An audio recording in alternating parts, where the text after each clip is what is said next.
আসসালামু আলাইকুম।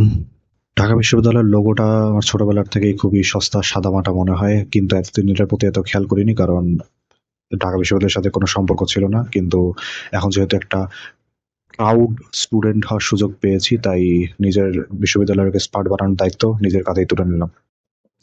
বাকি সব তো মেনে নেওয়া যায় কিন্তু হোয়াট ইজ দিস ম্যান? তো এই বিষয়ে চিন্তা করতে করতে রাত ১টার দিকে আমার ভেতরকার ডিজিটাল কারুশিল্পী জেগে উঠল।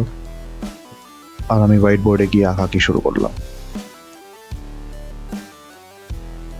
এরপরে পিসির সামনে বসে কিছুক্ষণ জেমিনাইয়ের সাথে আড্ডা দিলাম এবং ডিসকাস করলাম যে কিভাবে ডিজাইন করলে সবচেয়ে ভালো হয়।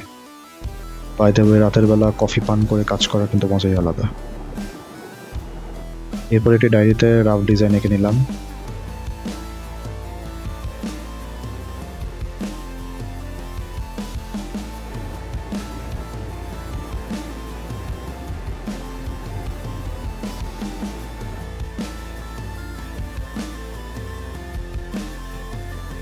এবার আসেন মেইন খেলা শুরু করি। প্রথমেই ফটোশপ ওপেন করে একটা ট্রান্সপারেন্ট লেয়ার নিয়ে নিব। এরপর পেন টুলের সাহায্যে একটি শেপ বানিয়ে নিব। শেপের ভিতরে রেড স্ট্রোক অ্যাপ্লাই করব।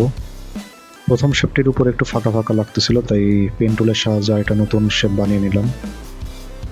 আমি এখানে অপরাজয় বাংলাকে ঢাবির মেইন প্রতীক হিসেবে ধরে নিলাম।